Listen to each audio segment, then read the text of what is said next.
दुनिया वालों से पूछो कि नवरात्रे में कन्या भोज क्यों कराते हो।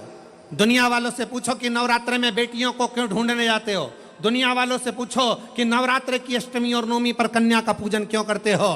क्योंकि दुनिया वालों को यह मालूम पड़ना चाहिए कि देवी भागवत में लिखा है, एक कन्या एक बेटी जब किसी के घर में मुख झूठा करती है, एक बेटी एक कन्या जब किसी के घर में भोजन करती है तो उसके भंडारे कभी खाली नहीं रहते, इसलिए कन्या पूजन किया जाता है। भगवान कृष्ण का जन्म लेने के बाद भगवान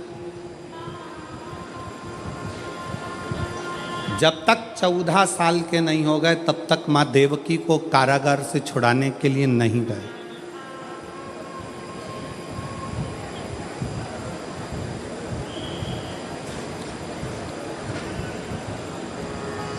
गए नहीं। कितने वर्ष के हो गए थे भगवान कृष्ण? जम के बोलो जरा। 14 वर्ष।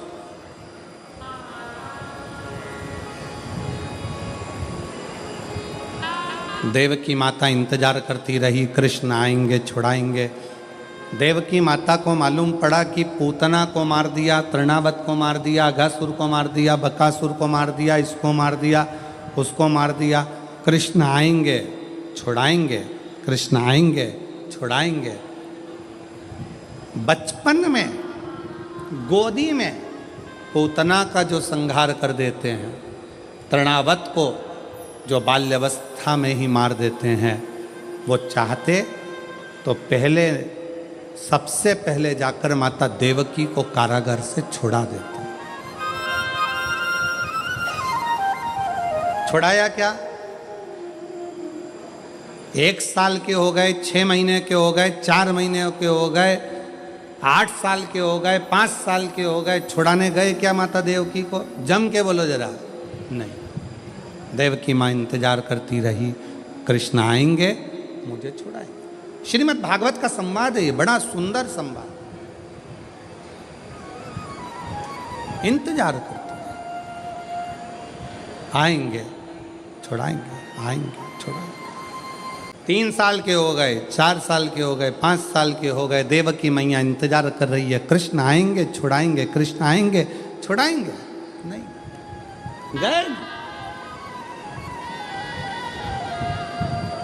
भगवान कृष्ण जब माता देवकी को छुड़ाने के लिए पहुँचे तो देवकी माता ने भगवान कृष्ण को कहा, श्रीमद् भागवत का संवाद है। बात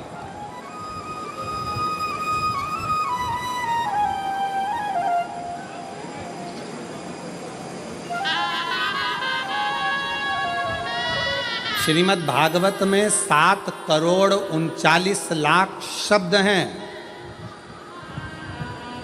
7 करोड़ 39 लाख शब्द में से ये जो शब्द हैं श्रीमद् भागवत के, वो शब्द हमारे जीवन को एक अलग से बल देते हैं, अलग से बल देते हैं।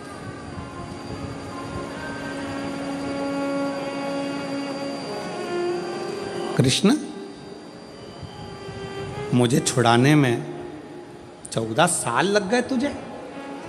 देवकी मां कह रही हैं, हे कृष्ण, ताड़का को तूने बचपन में मार दिया, 6 दिन का था।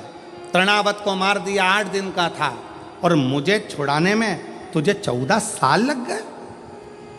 तू आज आ रहा है मुझे छुड़ाने के लिए? 14 साल के बाद क्या तुझे देवकी मां की याद नहीं आई? हे कृष्ण, तू मुझे 14 साल के बाद छुड़ाने के लिए आया है। कृष्ण कहते हैं, हाँ मैया, मैं तुझे 14 वर्ष के बाद छुड़ाने के लिए आया हूं। क्यों? हे कृष्ण, तूने मुझे छुड़ाने में 14 साल लगा दिए। 14 वर्ष, इतनी देर, इतनी देर। कन्हैया ने कहा, मैया इसमें मेरा कोई दोष नहीं। कन्हैया बोले देवकी माता से, इसमें मेरा कोई दोष नहीं है मैया, इसमें दोष है तेरा। मैया तू पूर्व जन्म में कैकई थी और तूने मुझे 14 साल के लिए वन भेजा था, इसलिए 14 साल तुझे यहां रहना पड़ा। ये दोष मेरा नहीं है, श्रीमद् भागवत कहती है ये दोष कन्हैया कहते हैं देवकी मैया से, ये मेरा नहीं है, ये मैया तेरा दोष है।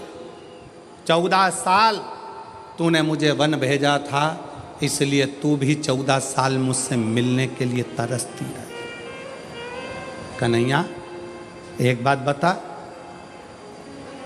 मुझे छुड़ाने में तुझे 14 साल लग गए और 14 साल तू यशोदा की गोद में खेलता रहा, 14 साल तू यशोदा की गोद में बैठकर भोजन करता रहा, 14 साल तू यशोदा के आंगन में डोलता रहा। वो यशोदा कौन है? कृष्ण कहते हैं मैया वो मेरी पूर्व जन्म की कौशल्या माँ है, जो 14 साल मेरे इंतजार में रोती रही है।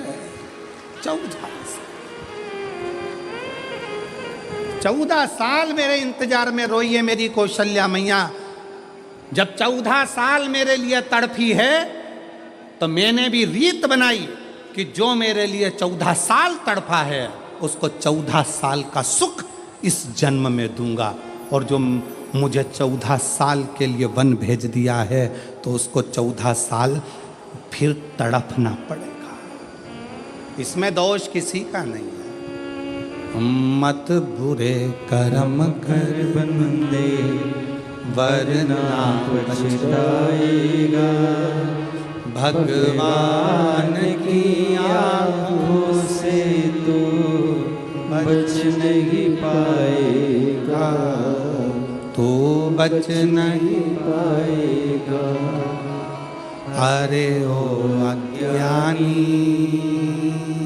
मत करना नादानी, अरे ओ अज्ञानी मत करना नादानी। तेरे कर्म का फल भी तो ही पाएगा, जैसा किया तूने तेरे आगे आएगा। मत बुरे कर्म कर बंदे वरना पछताएगा, भगवान की आँखों से तू बच नहीं पाएगा, वो बच नहीं पाएगा। भगवान कृष्ण कह रहे हैं इसमें मेरा दोष नहीं है, दोष तुम्हारा है। सावधान शहादा वालों, जितने आस्था चैनल पर कथा सुन रहे हो, जितने फेसबुक यूट्यूब पर सुन रहे हो और जितने इस पंडाल में बैठकर कथा सुन रहे हो, दूसरे पर दोष मत देना। अपने मुख से कभी मत कहना कि मेरे पड़ोसी ने मेरे ऊपर टोना कर दिया, तंत्र विद्या कर दी, मंत्र विद्या कर दी।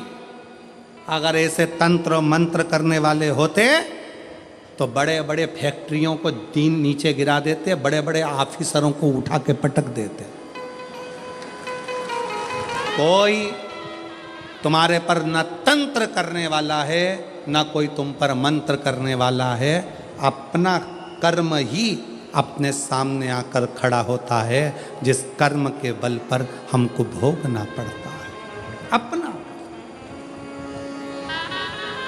एक सास कह देती है अपनी भाषा में, ना जाने मेरी बहू मायके गई थी और मायके से ना जाने ऐसा क्या करा के लाई कि मेरे छोरा को उसने अपने काबू में ले लिया। नहीं,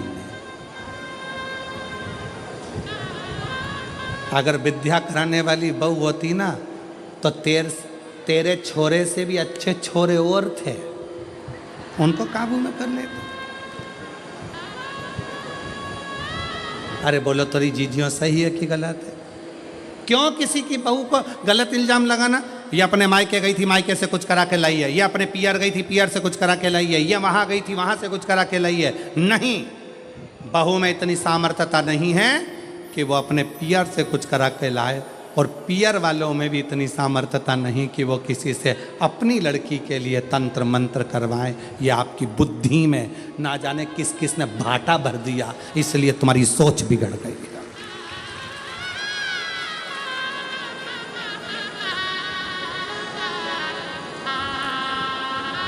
फिर कहा, फिर कहीं पहुंच गई महाराज जी के पास। महाराज जी बताओ मेरी बहू बहुत क्रोध करती है, इतना चिड़चिड़ करती है, इसको थोड़ा डाउन करो ना, डाउन।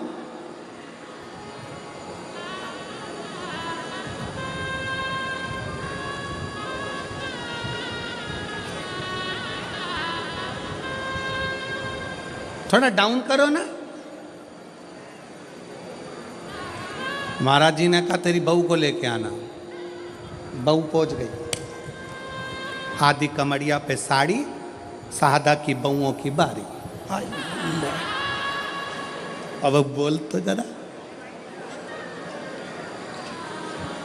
अब बहू ने जाके जैसे ही प्रणाम करा, दंडवत करा, साष्टांग करा, महाराज जी से बहुत अच्छे से बात करी। बात कर कर बहू चली गई। सास फिर आई, महाराज जी देखा मेरी बहू को? इतने में महाराज जी बोले कितनी संस्कारित है। इतने में तुरंत सास ने कहा तुम पे भी कर दी विद्या, तुम पे भी, तुम भी नहीं बचे।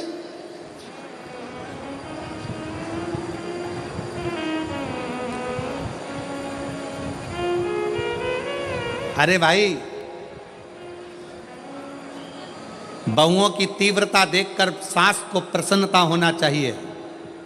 तुम्हारी बहू को 4 व्हीलर गाड़ी चलाना आती है, तुम्हें प्रसन्न होना चाहिए।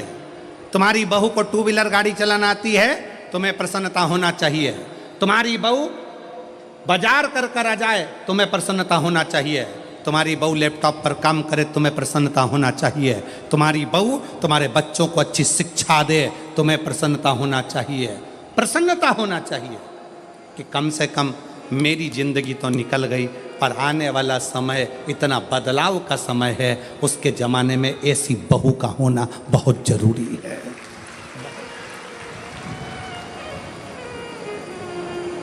आपसे भी कहेंगे, जितने आस्था चैनल पर कथा सुन रहे हैं, जितने फेसबुक पर कथा सुन रहे हैं, जितने यूट्यूब पर सुन रहे हैं और जितने शहादा की भूमि पर कथा सुन रहे हैं, अपनी बेटी को परी मत बनाना, अपनी बेटी को तितली मत बनाना, अपनी बेटी को मधुमक्खी बनाना कि उड़े भी और डंक मारकर मुंह सुझा भी दे।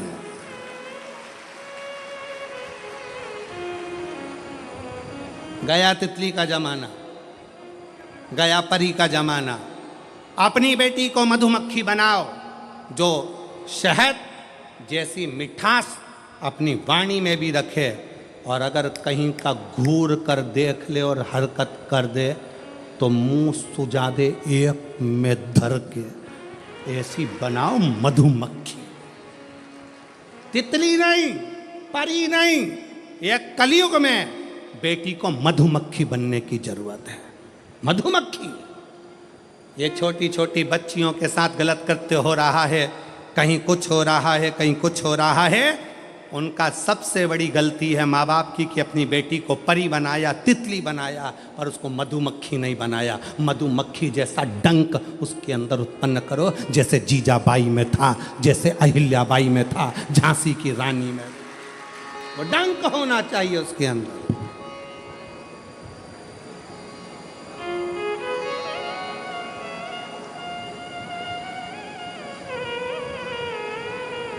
जागरूक हो। बहू में आगे बढ़कर काम करे तो प्रसन्न हो। बहू को 4 व्हीलर आए प्रसन्न हो, बहू को 2 व्हीलर आए प्रसन्न हो। क्यों? बेटा दुकान पर होगा, बेटा सर्विस में होगा, और सास को एकदम सीने में दर्द हो गया, कौन लेकर जाएगा? तुरंत बहू, मम्मी चिंता मत करना, मैं बैठी हूं। इतने में सास सोचेगी तेरे चक्कर में तो अटैक आया, अब तेरे चक्कर में मैं बैठी हूं, तुम चिंता मत करो और तुम्हें जल्दी जाने नहीं दूंगी। जैसे सावित्री अपने सत्यवान को ले आई थी, कलयुग की बहू अगर प्रबल है तो अपनी सास को हॉस्पिटल से फिर घर लेकर आ जाती है। उसकी चतुरता। जितने तो पति बात नहीं करते डॉक्टर से, उतनी बहुएं बात कर लेती है। डॉक्टर साहब हमारी मम्मी को क्या हो गया? सिर पे पल्लू वल्लू लेके खड़ी हो जाएगी हॉस्पिटल में। क्या है? सिस्टर सिस्टर बॉटल खत्म हो रही है, जल्दी उतारो, इधर आओ, अभी खत्म तो होने तो मैडम, अभी खत्म। अरे मैडम गई चूल्हा में, चल उतार, इधर आ। हॉस्पिटल में पर्चा बनवाने गई तो वहां पहुंच गई पर्चे में, ये 3 टेबलेट का तुमने बिल ज्यादा जोड़ लिया। और पति वहीं बाजू में खड़ा, उसका मुंह देख रहा, तुझे कैसे मालूम?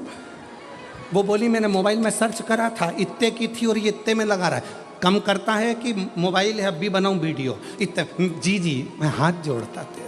पति उसको देखकर आश्चर्य में पड़ गया और घर आकर बोला, अगर तू नहीं होती तो मेरी अम्मा घर नहीं आती, सीधे शमशान चली जाती।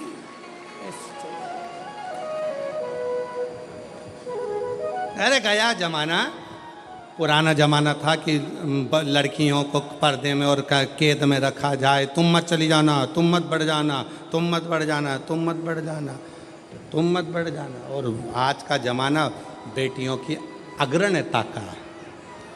और बहुत खुशी होती है मेरी जीजियों, आप लोगों को जब आगे आगे देखा जाए और आप लोगों की विद्वत्ता को देखा जाए तो दिल करता है कि बेटियां ऐसी होना चाहिए, जीजाबाई जैसी बेटी ऐसी होना चाहिए, अहिल्याबाई जैसी बेटी ऐसी होना चाहिए, झांसी की रानी जैसी बेटी ऐसी हो, दुर्गावती जैसी बेटी, मुक्ताबाई जैसी, मीरा, कर्मा, सब बेटी।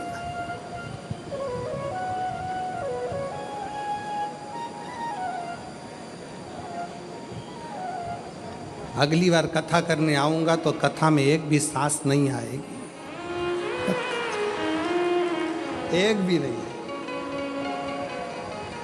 पर मेरी जीजियों, जितनी मेरी बुजुर्ग माताएं बैठी हैं, भले आप कहो कि बहू के लिए गुरुजी ने बोला है, पर सत्यता अपने हृदय पर हाथ रख कर देखना। आपका जीवन तो निकल गया, पर आने वाली जो पीढ़ी है ना, आने वाला जो समय है ना, इतना विचित्र समय है कि उसको साधना बहुत कठिन है। ये जितने क्राइम हो रहे हैं, जितने क्राइम भारत में हो रहे हैं, इस क्राइम को प्रशासन कभी नहीं रोक सकता, इस क्राइम को सरकार कभी नहीं रोक सकती। दबाव बनाएगी, डराएगी, पर क्राइम नहीं रोक सकती। क्राइम को रोकना आपकी और हमारी जवाबदारी है। जब हम अपने बच्चों को अच्छा संस्कार देंगे, अपने बच्चों को बचपन में ही हाथ में गीता पकड़ा देंगे, तो वो बच्चा अदालत में गीता पर हाथ नहीं रखेगा। अपना कर्म है कि अपने बच्चों को संस्कार दे।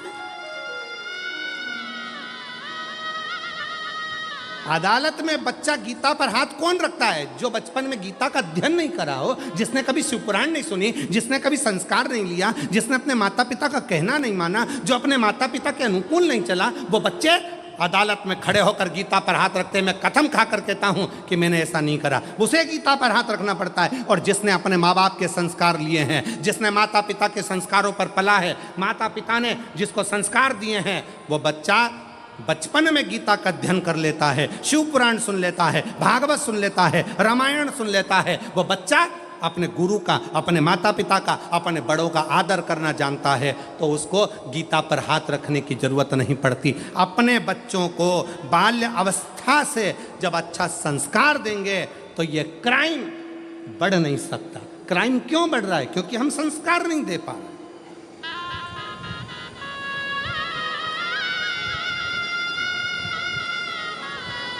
हम बच्चों को कार तो दे दिए पर संस्कार नहीं दे पाए, संस्कार से वंचित, संस्कारों से परे। और मेरी जितनी जीजियां बैठी हैं, एक निवेदन आपसे करूं,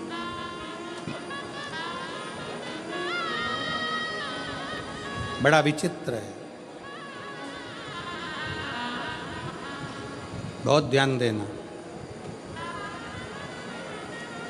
सास कितना भी पक्षपात करे, सास कितना भी अपशब्द कहे, सास कितना भी ताना दे, सास कितनी भी गाली दे, एक अच्छे पिता की बेटी का सबसे बड़ा लक्षण होता है कि वो अपनी सास की बातों का ध्यान ना करे और कितनी भी गाली दे तो भी उसकी सेवा में कोई कमी ना रखी जाए, उसकी सेवा निरंतर।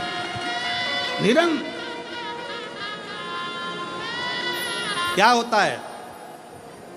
अग्नि पुराण को पढ़िएगा जरा। अग्नि पुराण के मां संध्या के तात्विक बल की कथा को पढ़िएगा। अग्नि पुराण कहती है, जब एक बहू सास कितनी भी गाली दे, अपशब्द कहे, ताना दे, आड़ा टेढ़ा बोले, पर बहू अपनी सास की तो भी सेवा करती है, पलट कर जवाब नहीं देती, उसका सम्मान करती है, तो वो बहू मरते दम तक किसी दरवाजे के धक्के नहीं खाती है।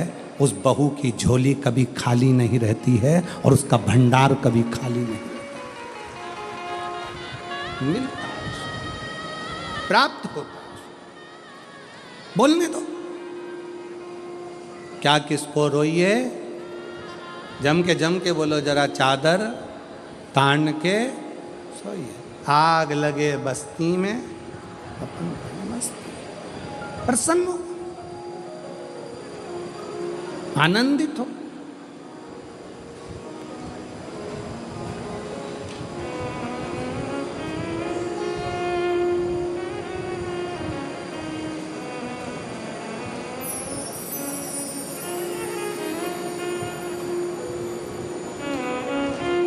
शिव कथा कह रही है भगवान शंकर का चरित्र। अपने कर्म का भोग अपन को भोग, कोई दूसरा नहीं भोगे।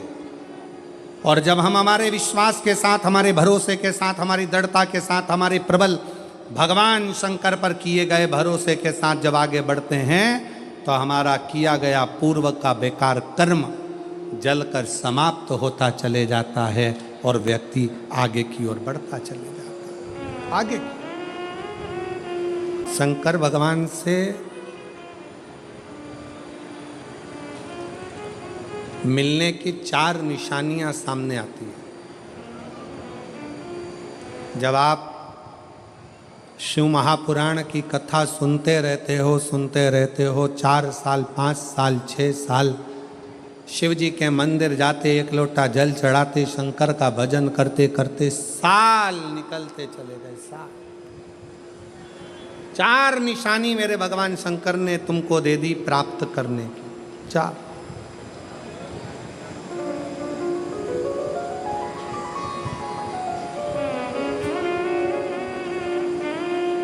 4 संकेत शिव मिलने के, शिव समागम के, शंकर को प्राप्त के।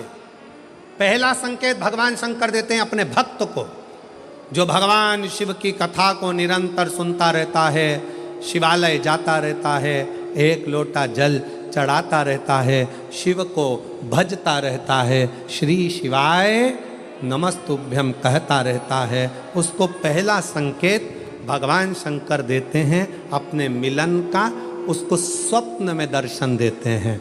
जब भगवान शिव जब स्वप्न में दिखने लगे, स्वप्न में आने लगे, स्वप्न में दिखने लगे, समझ लेना तुम्हारी पहली परीक्षा पास हो गई और तुम आगे बढ़ गए। आगे अब शिव तुम्हारे करीब में आ रहे हैं।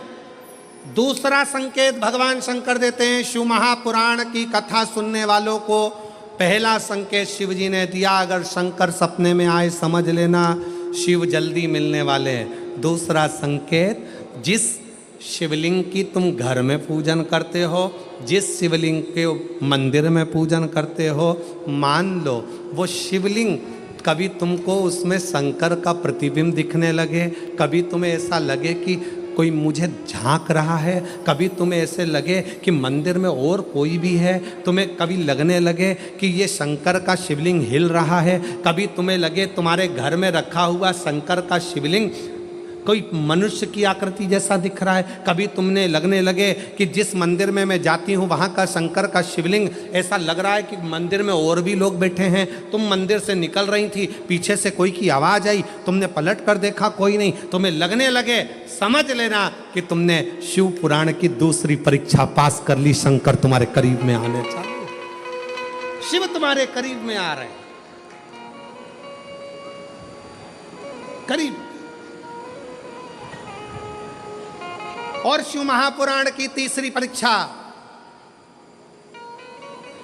शंकर संकेत देते हैं, मिलन का संकेत। पहला संकेत स्वप्न, दूसरा संकेत अपने इष्ट मूर्ति का हलचल, और तीसरा संकेत जब आप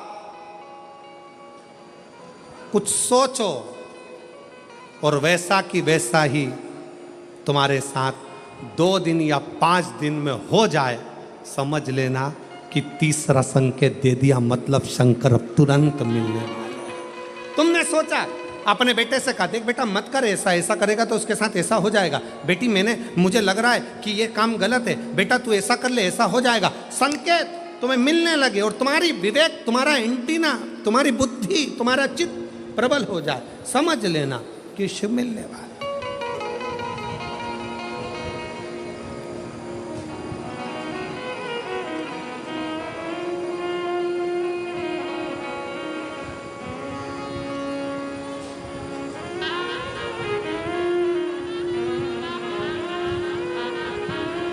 संकेत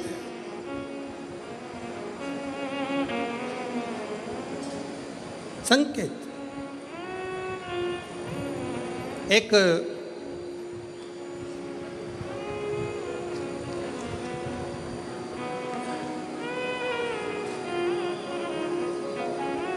संकेत शिव तीसरे नंबर का संकेत भगवान शंकर देते हैं। जब आप शंकर के मंदिर में जाकर बैठो या अपने पूजन के स्थल पर जाकर बैठो और शंकर जी से आप बात कर रहे हो और उसका जवाब शिव देना प्रारंभ कर दें, संकेत में देना चालू कर दे, समझ लो शिव मिलने वाला। चौथा संकेत, अब चतुर्थ नंबर का संकेत, और ये संकेत नहीं, ये शिव का मिलना है।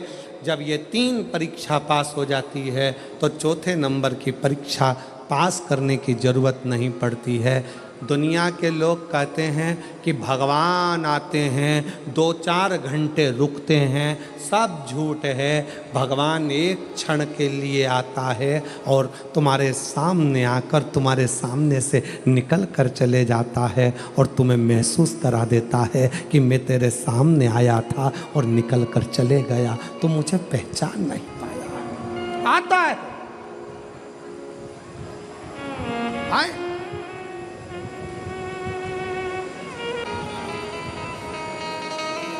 चित्तवृत्ति में वही समाहित हो, वही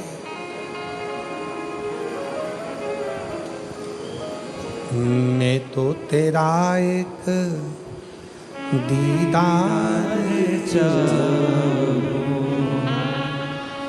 दीवाना तेरा तेरा प्यार चाहूं, मैं तो तेरा एक दीदार चाहूं, दीवाना तेरा तेरा प्यार चाहूं।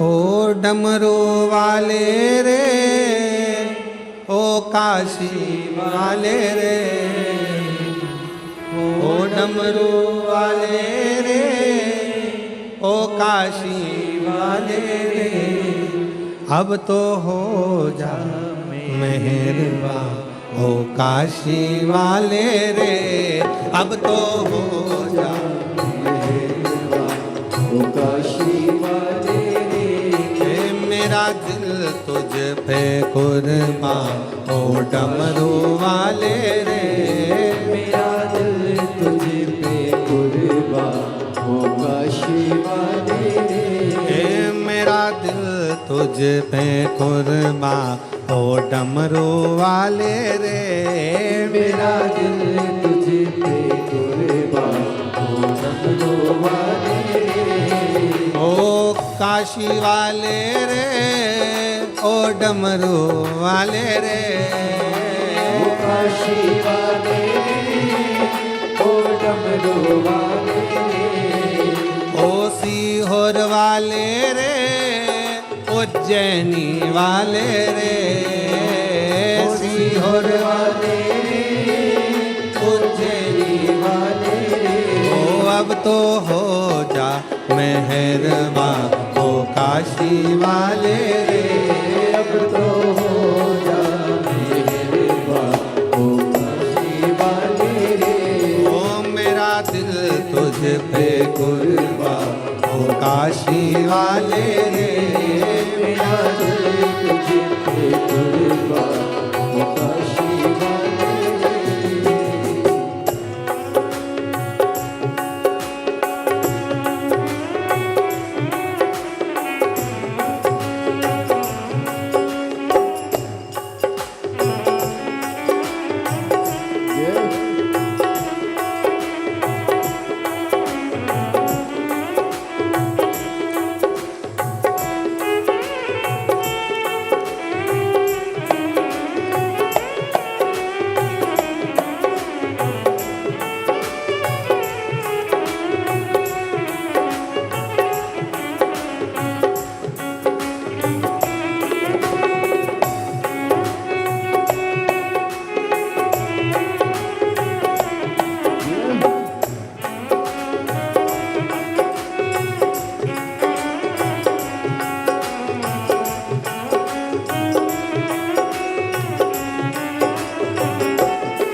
भी कहे जमाना, पागल हुआ एक तेरा दीवाना, पागल हुआ एक तेरा दीवाना।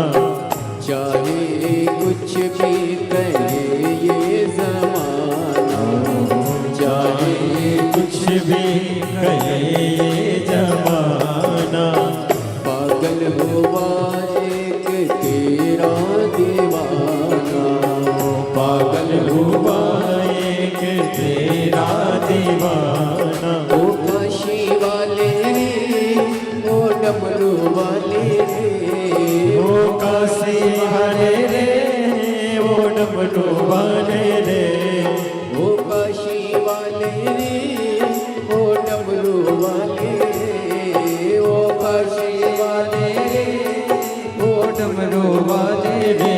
ओ अब तो तू ही मेरी जान, ओ काशी वाले रे, अब तो हो जा मेहरबान, ओ काशी वाले रे। मेरा दिल तुझ पे कुर्बान, ओ काशी वाले रे, मेरा दिल तुझ पे कुर्बान, ओ काशी वाले रे।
काशी वाले रे, ओ डमरू वाले रे, ओ काशी वाले रे, ओ डमरू वाले रे। मेरा दिल तुझ पे कुर्बान, ओ काशी वाले रे, मेरा दिल तुझ पे कुर्बान, ओ काशी वाले रे, मेरा दिल तुझ पे कुर्बान, ओ काशी वाले रे, मेरा दिल तुझ पे कुर्बान, ओ काशी वाले रे। ओ अब तो हो जा मेहरबान, ओ काशी वाले रे, अब तो हो जा मेहरबान, ओ काशी वाले रे। ओ मेरा दिल तुझ पे कुर्बान, ओ काशी वाले रे, मेरा दिल तुझ पे कुर्बान, ओ काशी वाले रे, मेरा दिल तुझ पे कुर्बान, ओ काशी वाले रे, मेरा दिल तुझ पे कुर्बान, ओ काशी वाले रे। महादेव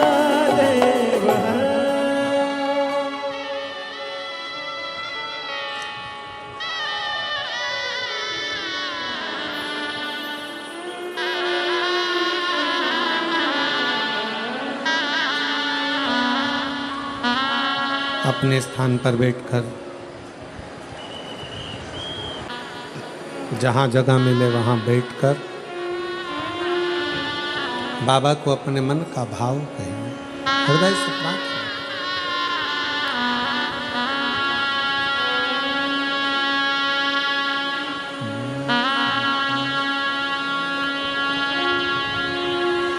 श्री शिवाय नमस्तु श्री शिवाय नमस्तु श्री शिवाय नमस्तु श्री शिवाय नमस्तु श्री शिवाय नमस्तु भोला सब दुख काटो हमारा, ओ भोला सब दुख काटो हमारा। शिव शंकर जपो तेरी माला, भोले बाबा जपो तेरी माला, भोला सब दुख काटो हमारा, ओ भोला सब दुख काटो हमारा। देश है मंगलकारी, देश है मंगलकारी, शमशान वासी हमारा, शमशान वासी हमारा, ओ भोला सब दुख काटो हमारा, ओ भोला सब दुख काटो हमारा।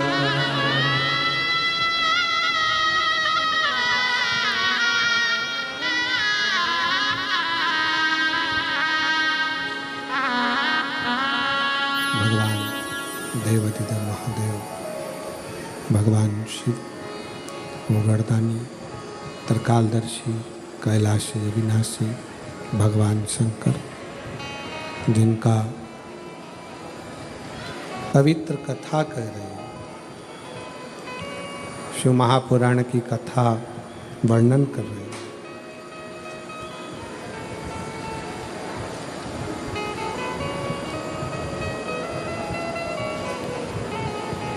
शिव विश्वास के बल पर मिल जाते हैं।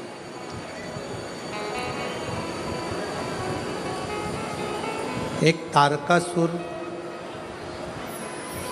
ऐसा असुर हुआ था, राक्षस असुर, पर उसने जो वर में मांगा था वो शिव जी के पुत्र के द्वारा मेरे प्राण छूटे, ये वर मांगा।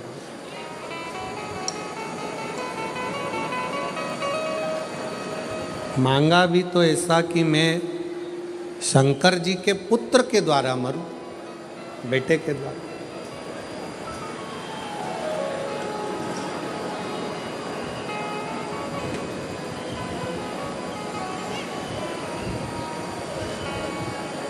और कितना सुंदर कहा है कि भले असुर है, भले राक्षस है, राक्षस प्रवृत्ति है, पर शिव का भला चाहता है।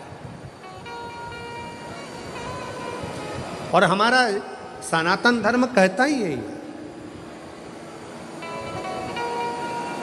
अपने द्वारा अगर बन सके तो किसी का भला हो सके। भला कितना सुंदर कहा है कि कर्म करो पर ध्यान रखो, पथ छूटे ना। कर्म करो पर ध्यान रखो, पथ छूटे ना। उतनी भरो हवा, गुब्बारा फूटे ना। कर्म करो पर ध्यान रखो पथ छूटे ना। उतनी भरो हवा गुब्बारा फूटे ना। अपना कर्म करो।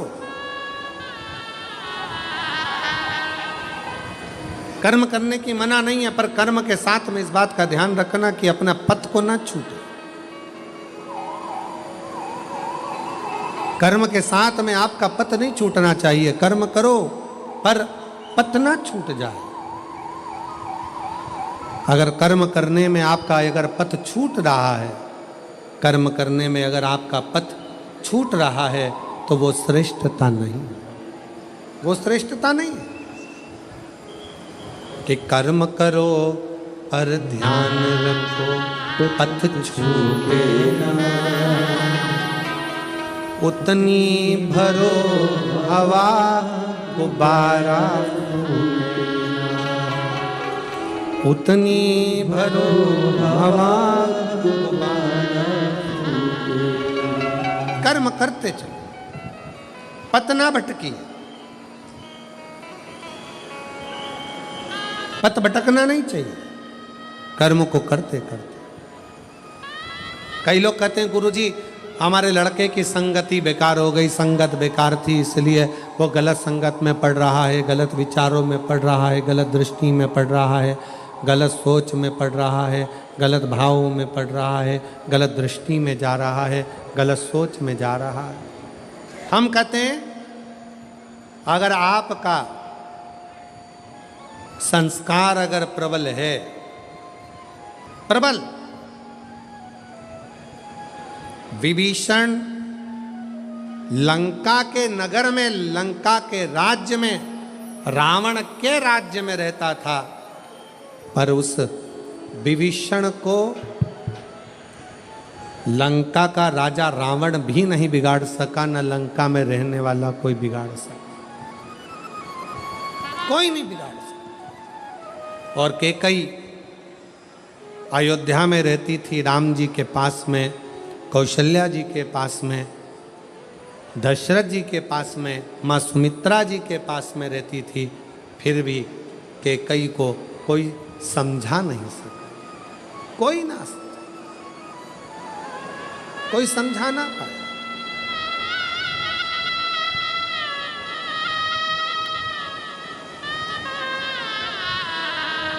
कर्म करते जाओ। सदन कसाई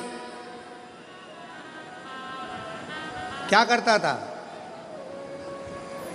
जम के बोलो जरा, जम के। सदन कसाई क्या करता था? मांस बेचता था।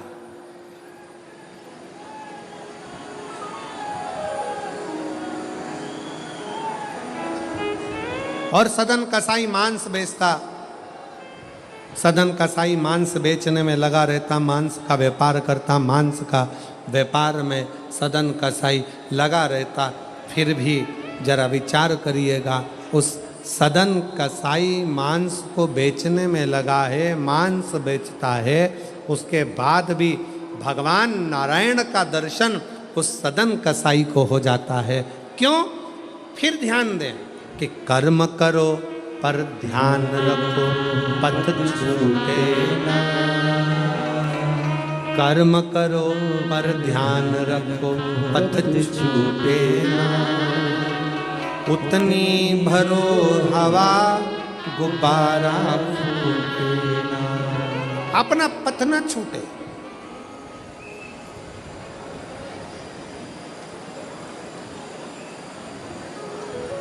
काम कोई बुरा नहीं है। आप छोटे से छोटा काम कर रहे हो, झाड़ू लगा रहे हो, बर्तन मांज रहे हो, छोटे से छोटा काम कर रहे हो, काम बुरा नहीं।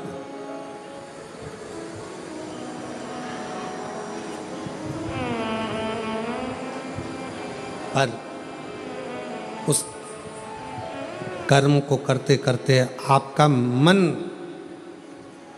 इसका स्मरण रखे कि अपने कर्म से किसी को तकलीफ तो नहीं हो रही, अपने कर्म से।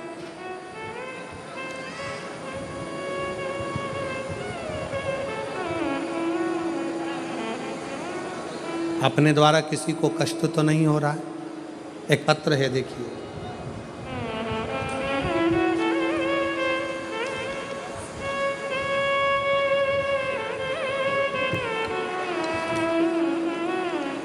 हर्षाली भास्कर माली, मुकाम पोस्ट नंदुरबार।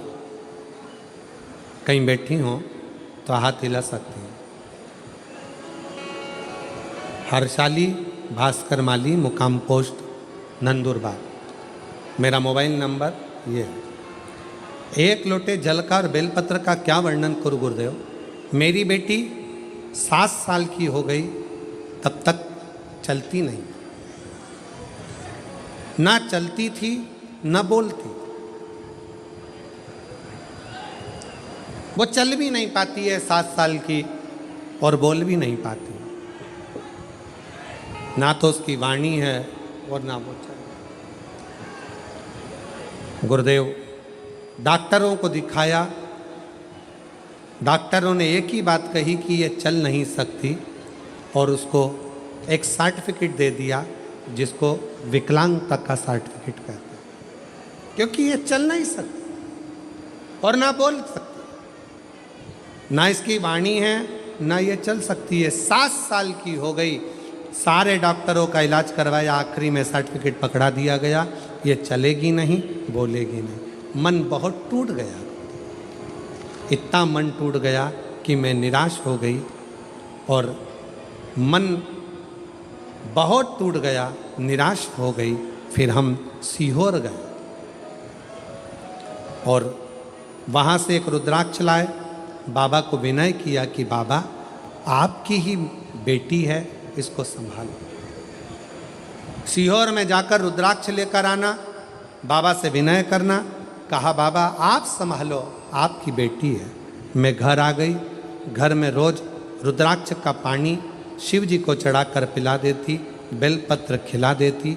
मेरा बेटा जो 14 साल का है, हर रोज अपनी बहन को साइकिल पर मंदिर में लेकर जाता, और बेटा मंदिर में कचरा निकालता, मंदिर का कचरा साफ करता, मंदिर साफ करता, बाबा से विनय करता। अभी आपको कथा में कहा कि कर्म कोई भी, आप शिव जी के मंदिर में सफाई कर रहे हो, लोग हंसेंगे, पोछा लगा रहे हो, लोग ताना कसेंगे। मंदिर में पशुपति व्रत करोगे, लोग आड़ा टेढ़ा कहेंगे। कथा सुनने के लिए आओगे शिव पुराण की, लोग कहेंगे इतना भीड़ है, इतनी गर्मी पड़ रही है, क्यों जा रहे हो, क्या करोगे, क्या मिल रहा है कथा सुनकर। लोग ताना देंगे, अपशब्द कहेंगे, गाली देंगे। प्रमाण देखिए, मेरी लड़की को सर्टिफिकेट दे दिया गया कि ये विकलांग है, ना चल सकती है ना बोल सकती है। 7 साल की हो गई, ना चल सकी ना बोल सकी। सीहोर के रुद्राक्ष का जल देना चालू करा। 14 साल का बेटा उसे साइकिल पर मंदिर ले जाना प्रारंभ करा, वो भी बैठी रहती, बेटा सफाई करता। आज बाबा को मैं धन्यवाद देने के लिए आई हूँ कि वो सर्टिफिकेट झूठा हो गया और मेरी बेटी बोलने भी लगी और चलने भी लगी। मेरी बेटी बोल भी रही है, चल। शिव करुणा, शिव। एक पत्र और है, देखिए उसको कितना सुंदर लिखा उसने।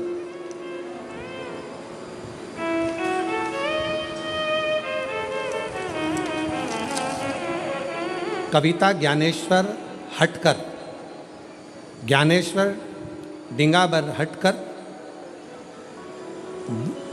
वरखेड़ी नाका, पाचोरा, जिला जलगांव, जलगांव महाराष्ट्र की निवासी हूँ।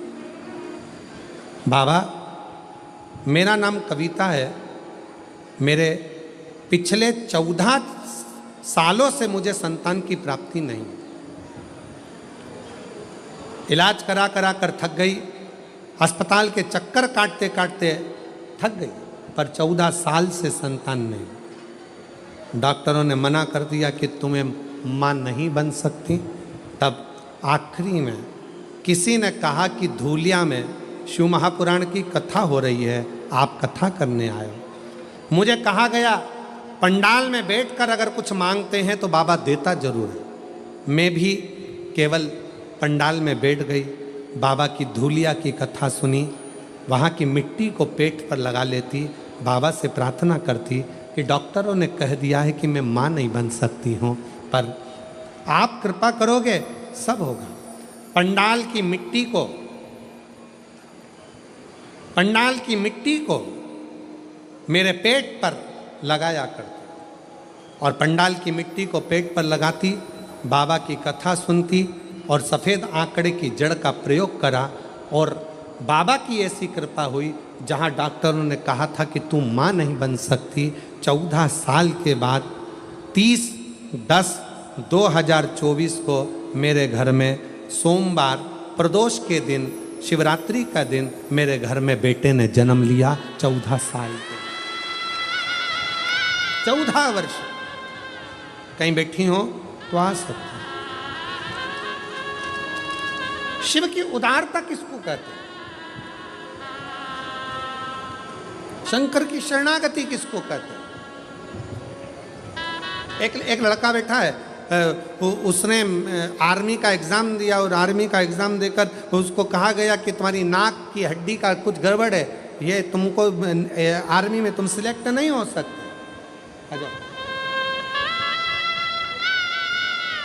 ये बेटी है जो चल नहीं सकती थी, पलंग पर पड़ी रहती थी 7 साल तक, ना बोल पाती थी ना चल पाती थी। एक बार जोरदार ताली बजाओ।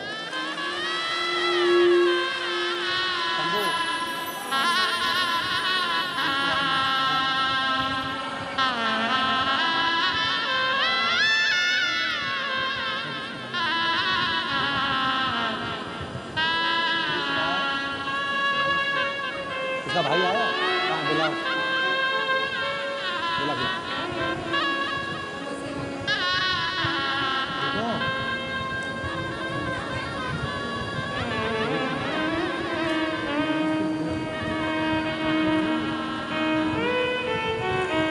माइक दे, माइक।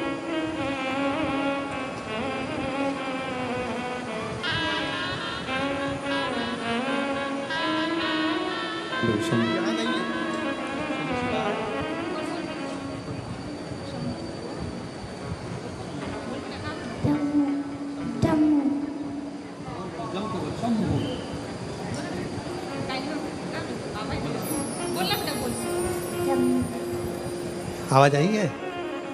शंभू बोल रही है। शंभू, शंभू।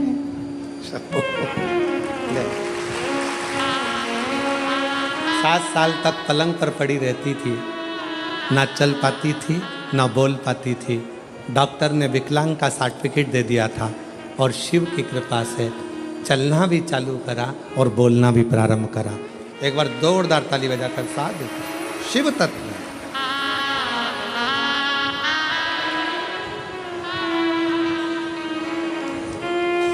मेरा नाम वर्षा सागर गिरासे है। मैं जिला नंदुरबार उसनत की रहने वाली हूँ। मेरा मोबाइल नंबर ये है, कहीं बैठी हो तो हाथ हिला सकती हैं, बेलपत्र लेने आ सकती हैं।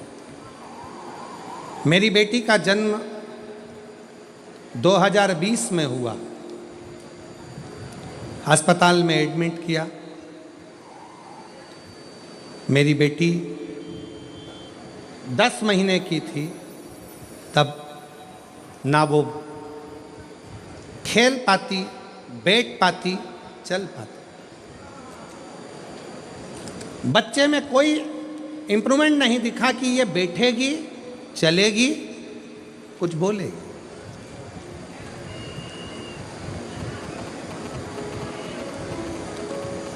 गुरुदेव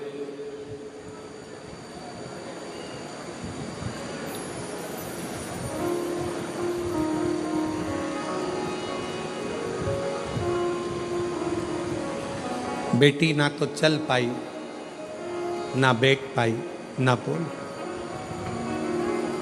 डॉक्टरों ने इलाज कर करके 3 साल निकाल दिए। जब 3 साल हो गए तब भी कोई इम्प्रूवमेंट नजर नहीं आया। तब किसी ने कहा टीवी पर कथा आती है, इस लड़की को सुनाओ। लड़की को टीवी पर कथा सुनाना प्रारंभ करा। हम लोग सीहोर पहुंच गए, कंकर शंकर का पूजन करा। फिर किसी ने कहा पंडाल में बैठकर अगर कथा सुने और वहाँ की मिट्टी इसके शरीर पर लगाई जाए तो उसका अंतर जरूर आए। हम लोग कथा का इंतजार करें। मेरी बेटी कंकर शंकर की भूमि पर होके आई और फिर हमने बाबा से प्रार्थना करी और ऐसी प्रार्थना बाबा ने स्वीकार करी कि पंडाल की मिट्टी को लगाना प्रारंभ किया और शिव की कथा ऐसी असर कर गई कि मेरी बेटी, पत्र को आप लोग अगर पढ़ेंगे तो आप लोग एलईडी पर देखेंगे, मेरी बेटी 10 दिन में चलने लगी। और सच में बाबा का जितना भी गुणगान करूं उतना कम है। मेरे बाबा ने उसको चला, जो 3 साल चली ना हो, बैठी ना हो, बोली ना हो, 3 साल।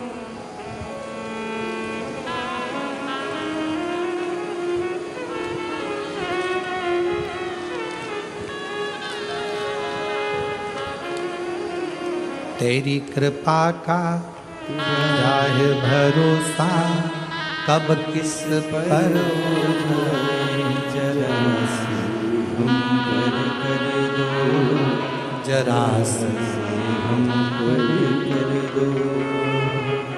आप लोग नहीं, आप सब जितने पंडाल पर बैठे हैं सब बोलोगे साथ में, तेरी कृपा का।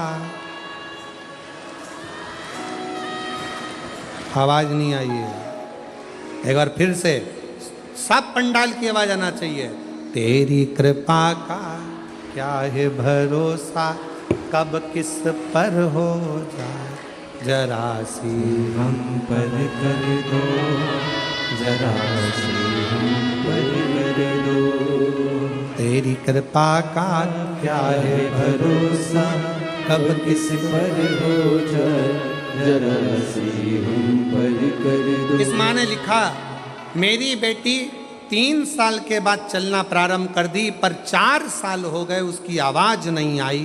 तब हमने फिर बेटी को वापिस कुबरेश्वर बाबा के धाम लेकर गए, कंकर शंकर पूजन करी, वहाँ की मिट्टी को उसके गले पर लगाया, बेटी को रात्रि विश्राम कराया उस भूमि पर, और बाबा की कृपा से 4 साल के बाद मेरी बेटी फिर बोलना प्रारंभ कर दी। ये शिव, ये शंकर। जिस पर भी कृपा हो तेरी, करुणा कृपा हो भव पार हुआ, भव पार हुआ।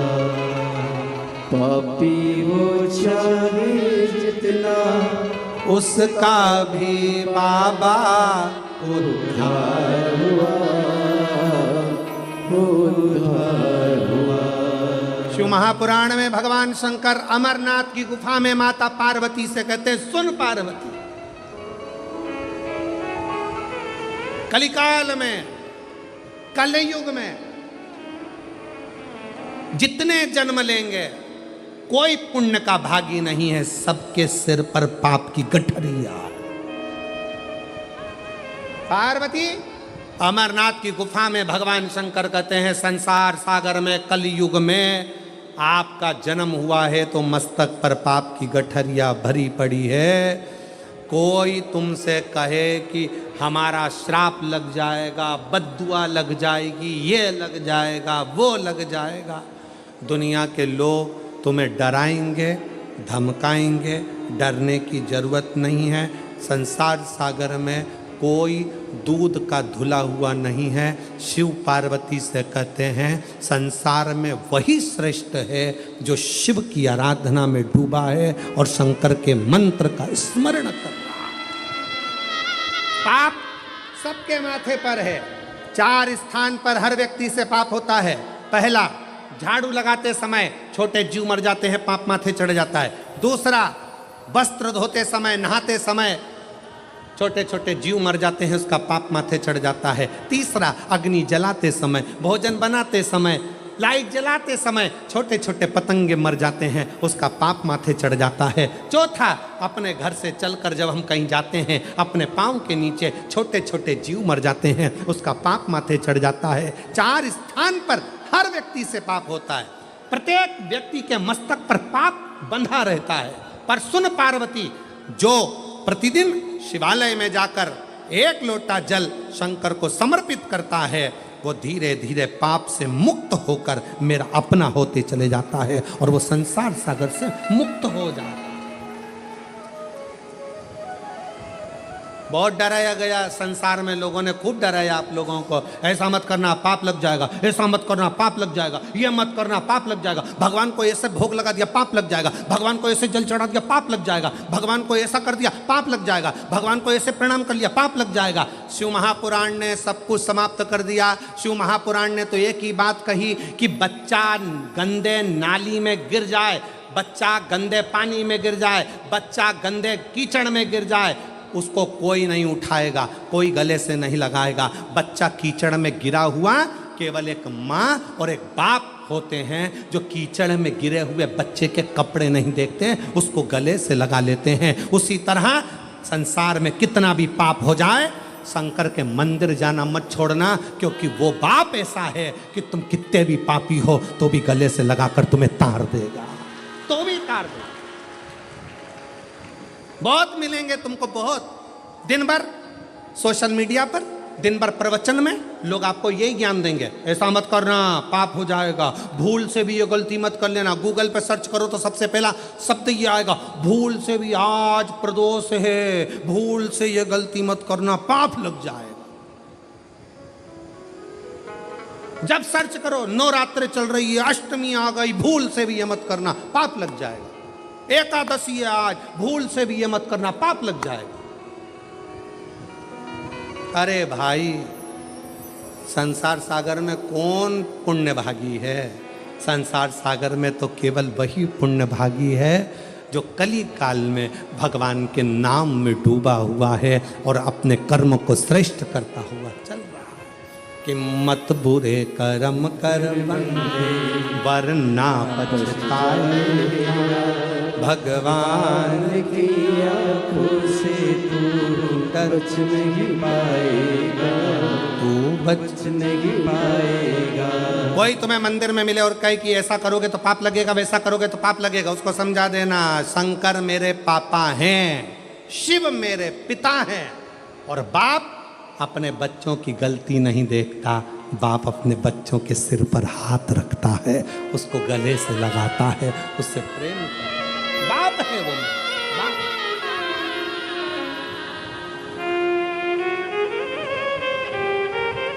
शंभो 14 साल के बाद हुआ, एक बार जोरदार ताली बजाओ।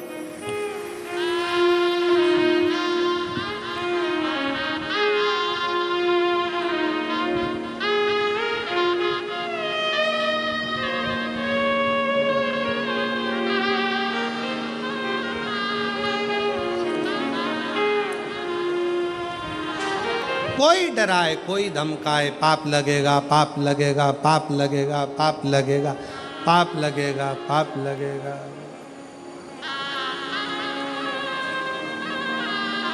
आज के ज़माने में नल कनेक्शन जल्दी नहीं लगता, मकान में मीटर जल्दी नहीं लगता, गाड़ी का नंबर जल्दी नहीं लगता, लोन जल्दी नहीं मिलता, तो पाप इतनी जल्दी लग जाता है, इतनी जल्दी। कोई तुमसे कहे ऐसा हो जाएगा, कोई तुमसे कहे मेरी बद्दुआ लगेगी तेरे को, मेरी बद्दुआ लगेगी, अरे कली काल में, कलयुग में तुमने कौन सा पुण्य करा जो तुम्हारी बद्दुआ लगेगी? पुण्य बताओ, पहले गिनाओ पुण्य कौन कौन से। बस एक बात याद रखना, अपना मन शुद्ध रखो, पवित्र रखो, ढोंग से नहीं ढंग से जियो, सात्विक चित्तवृत्ति से जियो, शिव जी पे एक लोटा जल चढ़ाते हुए, भाव के साथ भजन करते हुए अलमस्त होकर जियो। किसी का बुरा मत करो, किसी के लिए गलत मत बोलो, किसी के लिए गलत सोचो मती, तो दुनिया में तुम्हारा कभी बुरा होगा नहीं और तुम बढ़ते चले जाओ, बढ़ते जाओ।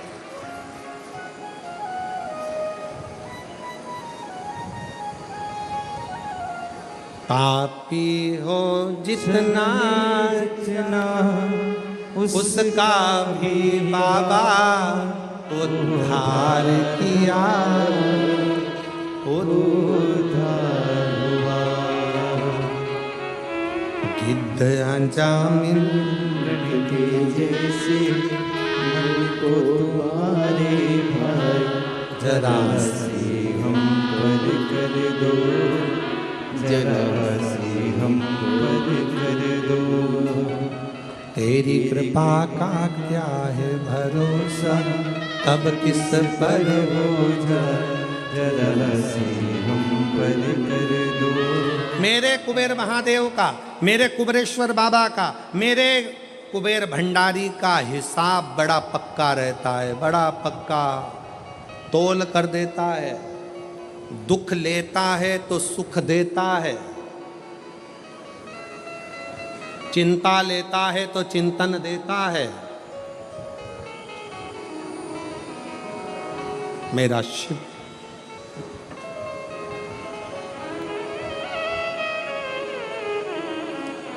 रोग लेता है तो स्वास्थ्य देता है, बराबर दुख लेगा सुख देगा, आंसू लेगा खुशियां देगा, चिंता लेगा चिंतन देगा, बराबर। ही में लगे हो श्री शिवाय नमस्तुभ्यम बोलने वाले को शिव नेत्र खोल कर दर्शन देते हैं और दर्शन करते हैं। जपते जपाते रहो, भजते रहो। तारकासुर का शिव जी ने अपने पुत्र के द्वारा संहार करवाया, कार्तिकेय ने संहार किया। समय आया,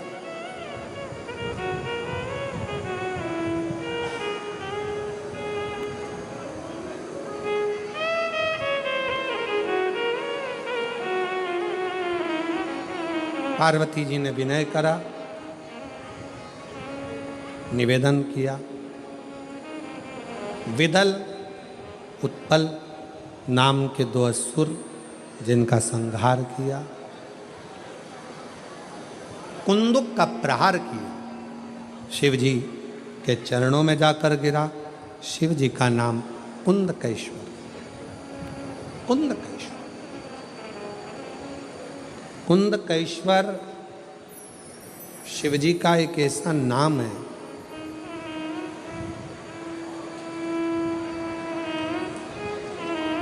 शरीर में अगर दवाई नहीं लग रही हो,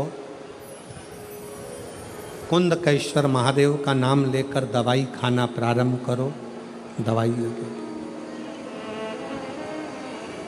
शिव पुराण कहती है कि डॉक्टर भी शंकर का एक रूप है। जब डॉक्टर दवाई दे, उसको शंकर का ही एक भाव समझकर उसको पाओ। जांच की बोले जांच कराओ, जैसी जैसा बोले वैसा करो, और कुंदकेश्वर महादेव का नाम लेकर जपते जपते उसका स्मरण करो। ठीक,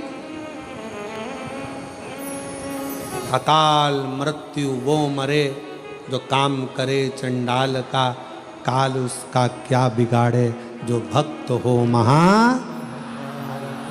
जो शिव का उपासक उसे क्या भय, क्या भय।